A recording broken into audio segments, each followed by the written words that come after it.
اور کچھ لوگوں نے یہ سمجھ رکھا ہے ایک بکرا لے کر کے آتے ہیں پورے گھر والوں کی طرف سے قربانی. میرے عزیزو بکرا ایک آدمی کی طرف سے ہی قربان ہوگا جو مالک نصاب ہے. گھر میں اگر 4 لوگ مالک نصاب ہیں تو چاروں پر قربانی ہے. شوہر پر بھی، بیوی پر بھی، بیٹے پر بھی، جو مالک نصاب ہے. مالک نصاب کا مطلب کیا ہے آپ جانتے ہیں؟ جس کے پاس 52.5 تولہ چاندی یا 7.5 تولہ سونا یا اس کے برابر کی قیمت ہو. دونوں میں سے کسی ایک کے برابر کی قیمت ہو. اور قربانی واجب ہونے کے لیے سال بھر پیسے ہونا ضروری نہیں. قربانی کے دنوں میں اگر وہ مالک نصاب ہوا تب بھی اس پر واجب. زکوٰۃ کا حکم الگ ہے، قربانی کا حکم الگ ہے.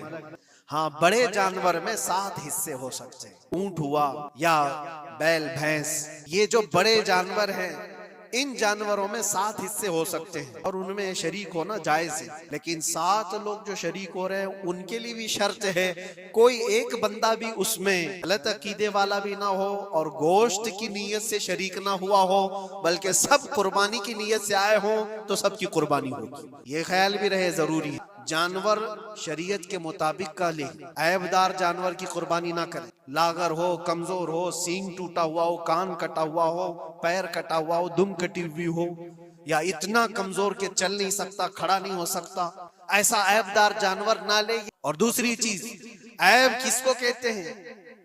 عیب کس کو؟ کان میں اگر سوراخ ہے تو وہ مکروہ ہے لیکن قربانی ہے اس کی. ہاں سینگ اگر بچپن اس کے پیدائشی نہیں آئے تھے تو جائز ہے اس کی قربانی.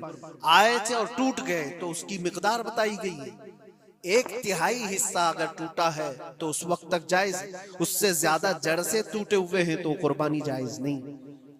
کوئی پیر پورا کٹا ہوا ہے، دم پوری کٹی ہوئی، یہ عیب میں آتا ہے.